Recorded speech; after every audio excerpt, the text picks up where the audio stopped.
and welcome to this week's review. I'm Prue, and joining me as Ryan, as always. How are you today? I'm doing all right.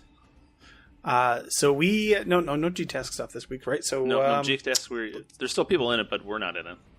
So it doesn't matter. We're not anymore. in it, and there's like barely anybody in it at Yeah. this point, right? Yeah. Redemption Denied still in it. I know that. Yeah, keep going, man. Keep going.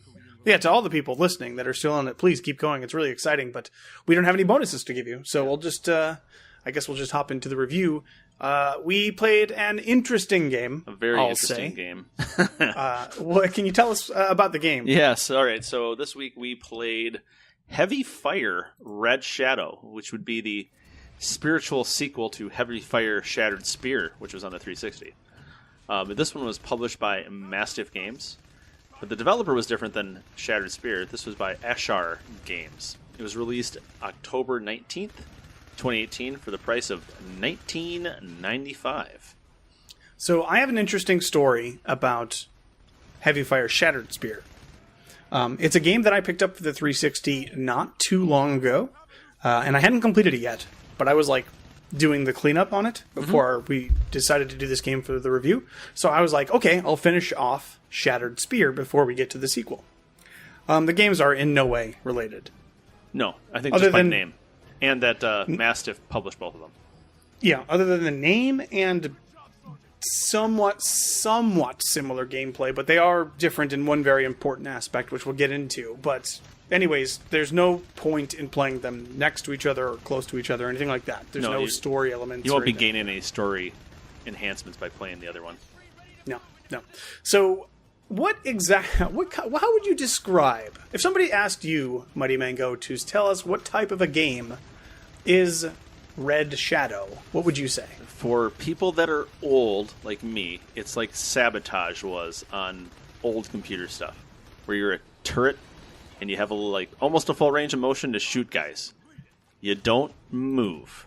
Only your turret moves. So it's not really an on-rails shooter. It's like a static 360 motion kill things game. So TA does classify this game as an on-rail shooter, and Chin, I know you work in that arena. I must protest. Yeah, this is there not are no on rails No. in this game.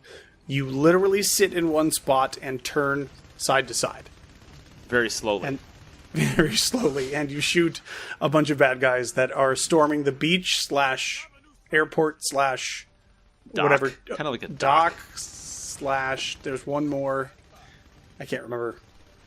But that was it. So yeah. So basically you are in a turret, and you can turn 360 degrees, and you just play horde mode, kind of. You just wave mode, I guess. Yeah, is what you would I'd call say it. it's wave mode. It's like a tower defense without a tower other than yourself, and some infantry, and some random power ups that if you let them build up. But I don't know about you, but most of the power ups, other than maybe the infantry and the health ones, they didn't really seem to do much to help.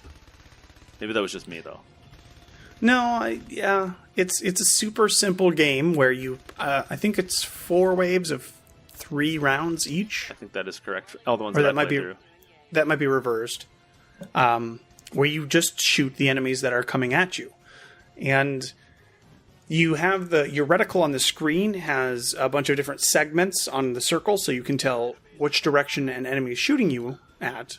Yeah, but green is they're coming, yellow is they're aiming at you, and red is they're attacking you. Yep. But most of the time, you only have to deal with like 270 degrees at most. At most.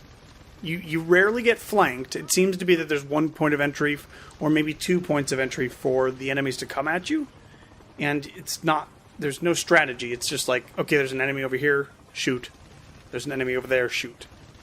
Yeah, that's about how I felt it was. Every once in a while, one would sneak up on you, and you'd see it was red, and like, oh, where'd you come from? And then you just kill him. Yeah, or occasionally, like, you'll get hit by a kamikaze guy who are really the only danger to you. Yeah, they go, ah! And by the time you realize that they're going, ah! They already run into you. Yep. And they do quite a bit of damage. So. Yes, they do. I think I failed 3 or 4 times, and almost always was because of those. Yeah, and I mean, once you get there's power ups that you get leveling, like unlimited, where you don't have to reload, where your bullets do explosive damage or double damage or whatnot. Once you get those, it's significantly easier. I failed quite a bit until I was able to level up. Once I got the unlimited, where you don't have to reload, that helps a lot. Yeah. Yeah. There's actually quite a few upgrades that do a lot of good for you, but so you get experience points for just killing bad guys, completing waves. You also get these, and get used to this sound effect if you're going to play Heavy Fire Red Shadow, where it says, new side mission. Mission complete. Yeah, or side mission failed. Yeah, get used to that, because you have a side. I think you always have a side mission active. Yeah, it never seemed like there was where there wasn't one. Yeah, and you don't even have to pay attention to them, because I would say probably 50% of the time you're going to fail, and 50% of the time you're going to succeed your side missions. Yeah, I like the one where it was like side mission headshots, and you can't really see the characters well enough to even know if you get a headshot. You just shoot at them, and it says headshot. Yeah. Oh, okay, and perfect. You just get bonus XP. There's nothing significant about them. They don't change up your gameplay in any significant way. This is a very monotonous game. You can like half pay attention to it, especially once you're upgraded. Yeah, I'd agree with that. It's not engaging. You just fight waves of enemies. One thing that really bothered me is that there are only 4 levels, and there are 8 missions. Yeah, but 4 levels you have daylight and night. Yes, and there's no difference gameplay-wise, except the skybox, except the lighting. Yeah, but if you turn up the gamma, it looks about the same either way. Yeah. So, not only are you not moving, not only is nothing changing in the levels, you have to play the same level twice to get through the game. It feels more like a demo than a game to me. Yeah, you know what? That's actually a good way to put it. It does feel like a demo. Like, it almost feels like it's a game that this was the mini game inside it. Like, after you completed a mission, here's the mini game. Like, here, survive 4 waves. And then you get bonuses that help you in the rest of the real game.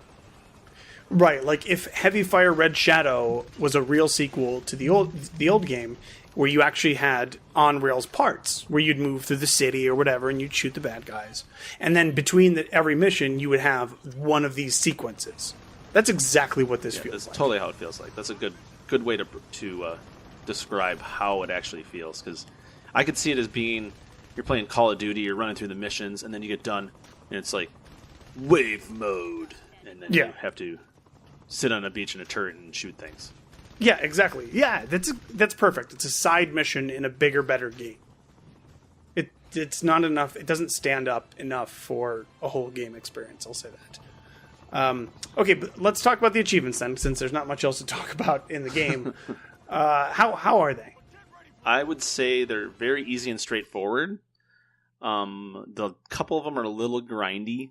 Most of them are for just, a couple for beating a certain level. There was one, there's the grindy ones are the 1,000 rocket shots, the 30,000 kills, which I think actually goes pretty quickly. There's also ones for allowing 100 boats to hit the shore. Yep. So. Yeah, basically that's kind of the only one you would kind of have to go out of your way of normal gameplay to get. Everything else seems to be pretty straightforward. Beat the levels, get all the upgrades, and then of course the 2 grindy ones that you mentioned. Once you beat all the levels, which I say again, there's only 4 with 2 modes each, you unlock Endless Mode. So that's a really easy way to go clean up the rest of the achievements. So it's a really straightforward 1,000. I'm just missing the 2 grindy achievements. I would guess 8 hours, maybe a little more. Yeah, 8 to 10 I think would be fair. I think that's what other people have said it's taken, and from what I've seen. Yeah. It's an easy 1,000. It's a boring 1,000. Yes. But it is an easy 1,000. Extremely boring. Especially once you play the first mission, you've experienced everything the game has to throw at you. Yeah. So, So yeah, I don't know. Do you have anything else to say about it? No, I mean, if you want easy gamer score, that's not... See, a game like this 5 years ago would have been like one of the games where everybody goes, "Oh, that's a fast 1,000." Now it's just a boring 1,000. Yeah, and for $20, that also seems a little excessive at this point. Yeah, especially when games are coming out. I mean, this is a poor example, but Sunset Overdrive just came out for Windows 10, which is also $20. Which, if you have a Windows 10 computer that can play it, that's way more of a game than this for $20. I'm not a huge fan of that game, but I will agree that I would pick that up well before. So I'd say maybe wait for a sale, and if you're looking for cheap, easy, and maybe not as quick as the quickest there is, but something that's mindless that you can grind out while you're listening to a podcast or watching TV out of the corner of your eye or something like that. This would be your Huckleberry. Yeah, Heavy Fire Red Shadow. So there you go. I guess we will throw it back to you guys. Have a good one.